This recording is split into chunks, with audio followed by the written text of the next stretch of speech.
Hi students, hi 11th grade. So we are now in week number 5.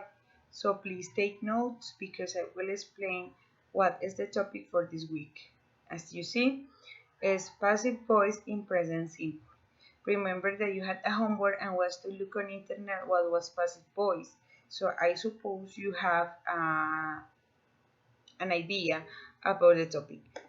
Usted tenía una tarea que era investigar qué era la voz pasiva. Yo supongo que usted ya tiene la idea, entonces no va a ser tan complicado. I will explain everything, okay? Don't worry. So, in English language, we have two voices, okay? That's active or passive. En el inglés tenemos dos tipos de voces, la voz activa y la voz pasiva.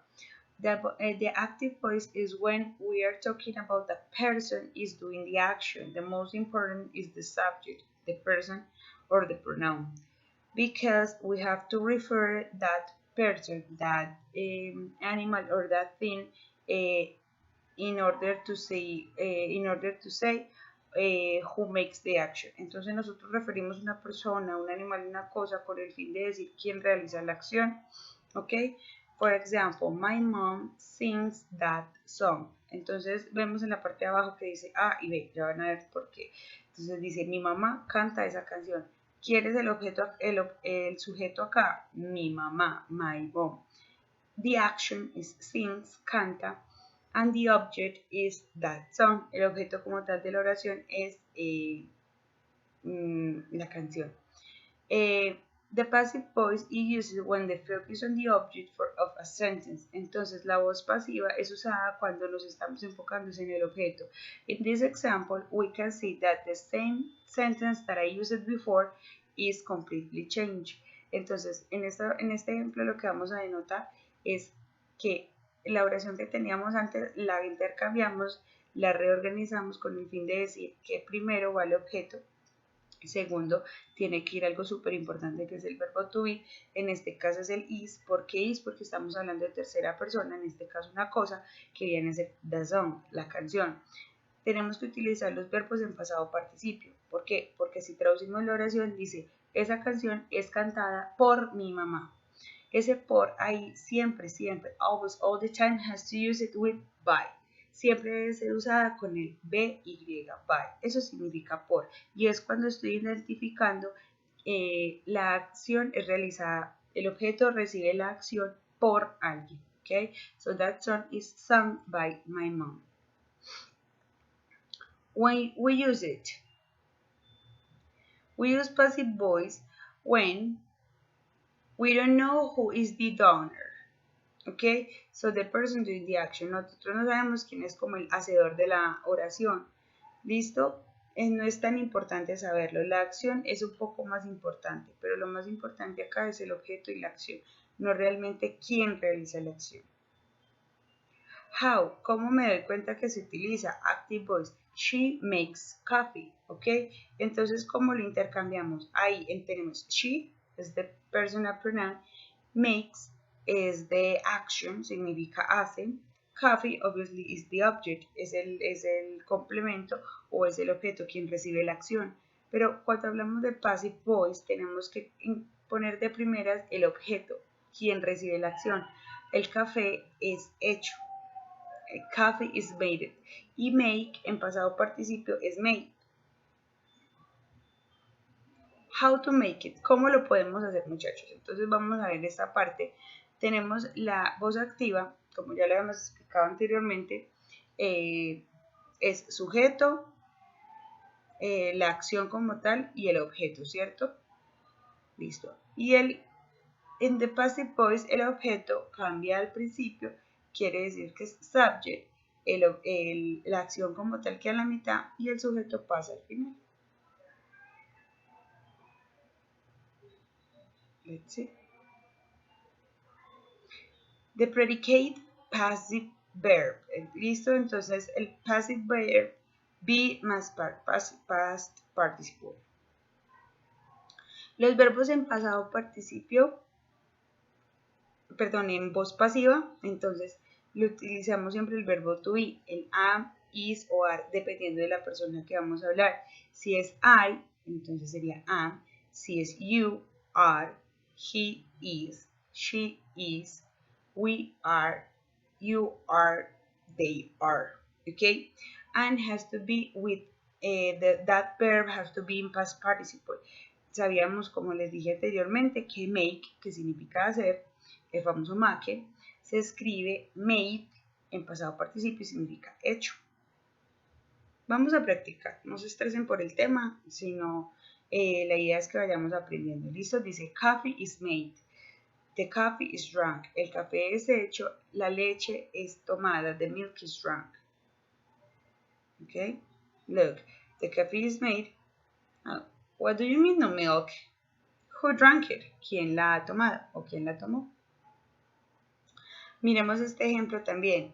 So, it says, tenemos la oración en voz activa. Entonces dice we, personal pronoun, knew, un verbo que está en pasado cualquiera, the winners. Entonces, ese viene a ser el objeto. Nosotros supimos los ganadores. ¿Quiénes eran los ganadores?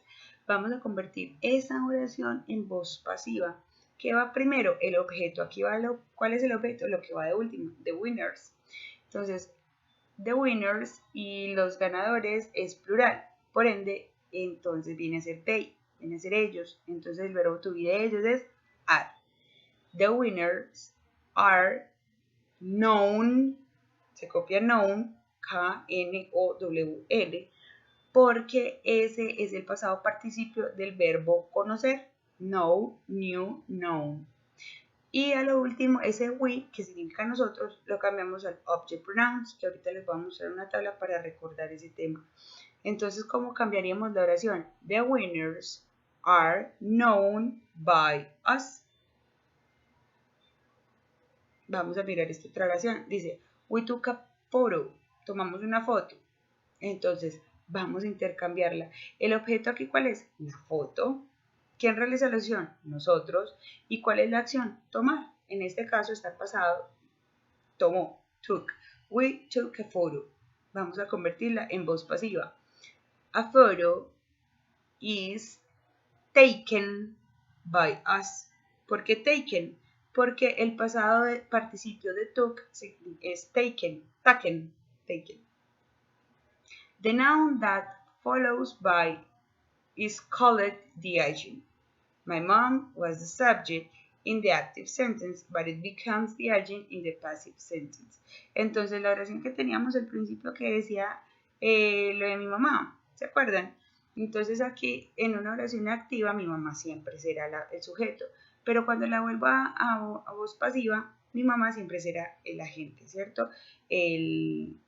Pues ya no es como tan importante. Sometimes when the agent is unknown or unimportant to the meaning of the sentence, we do not use by. Cuando no tenemos un agente o un sujeto, cuando no tenemos en una oración quien realiza la acción, no necesitamos usar el by. Ejemplo, this sweater is made in China. ¿Ok? Entonces, este suéter fue hecho o es hecho en China. No quiere decir que por una persona, by people, by a company, no. Ok, vamos a mirar este cuadrito. We form passive with be past participle, third person of the verb. Ok, entonces nosotros siempre tenemos que tener en cuenta que los verbos acá van en pasado participio. Esa lista de verbos yo ya se las había mandado una vez a la plataforma, ¿cierto? Que ustedes la mayoría lo tienen desde el año pasado. Listo, entonces, y por último, después de convertir el verbo en pasado participio, ponemos by y la persona, ¿cierto? Entonces, that person has to be named with object pronouns. Cuando no sabemos el nombre de la persona, los nombramos con pronombres objetos. ¿Cómo son los pronombres objetos? Vamos a ver acá. Dice personal pronouns, I, you, he, she, it, we, you, and they. Estos son los pronombres personales que significan yo, tú, él, ella, nosotros, vosotros, ellos. Porque hay dos repetidos you, porque remember, one is in singular, one is in plural. One means tú, one means ustedes, ¿ok? The possessive pronouns, recordemos que el pronombre posesivo es, la misma palabra lo dice, le pertenece a alguien, es posesión de alguien. My, your, his, her, its, or your, they, ¿ok? Y ya el object pronoun, que es el que les vengo diciendo que va al final de una oración, sería me, you, him, her, it, us, you, them. Entonces recuerden la oración que decía we took a photo. Entonces que yo les dije a photo is taken by, y mírenlo acá, by us, ¿ok? Por nosotros. Siempre ese object pronoun va después del sujeto. What's the idea? The idea is that you are going to make this exercise in your notebooks. Voy a explicarles cómo es el ejercicio. Van a hacer hasta la letra K, ¿ok? Until the K. The idea is that in that space you are going to write the to be verb according what I give you and the verb in past participle. ¿Cuál es la idea, muchachos? La idea es que en el espacio van a escribir el verbo to be de acuerdo a la persona que se le entrega en la oración y el verbo en pasado participio. ¿Listo? Entonces, ¿qué tenemos que tener en cuenta? La persona que me entregan al principio, si es persona, animal o cosa, y si es singular o plural, o si hablo de mí o hablo de usted o hablo de ustedes, o hablo de él, de ella o de eso o de nosotros. Listo? So that means that you have Chinese. Chinese, it's a person, it's an animal, it's a thing, it's in singular, it's in plural. According to that, you are going to write the to be verb, and finally you are going to write the verb in past participle, ¿ok? Entonces ese verbo que está en paréntesis lo van a cambiar a pasado participio. Ustedes ya tienen una lista de verbos que yo les envié desde el año pasado con el fin de que no se vieran como tan afectados en ese tema. Si de pronto no lo tienen, pueden buscar en el diccionario. Listo, entonces la idea es que lo hagan y lo vamos a socializar la próxima clase, por favor, ¿ok? So taking into account that. Let's summarize everything. Vamos a recordar todo lo que hemos dicho hasta el momento. Entonces, the passive is used when we don't know the doer is or it's not important, ¿ok? Entonces, la voz pasiva es usada cuando realmente no es necesario o no conocemos de la persona que realizó la acción para el objeto o que realmente no es importante. La fórmula es be, o sea, el verbo to be, más el pasado participio, que el pasado participio hay algunos que terminan en ed y otros que terminan de una forma diferente porque cambian completamente su estructura y lo encuentran en la tercera columna de las listas de verbos. El presente simple entonces sería am, is, are y el pasado participio. Recuerden object, el objeto, el verbo to be, el pasado participio y si queremos indicar quién realiza la acción sería by, by y luego decimos quién realiza la acción, ok? So please guys, be super responsible. Remember that the activity is until the letter K, ok? Entonces tenemos que, ustedes deben de ser súper responsables y la actividad va hasta la letra K. No deben mandármela, solo la realizan porque el miércoles vamos a tener un momento de socialización y luego van a tener una actividad evaluativa. Okay, students, see you next Wednesday. Have a good day.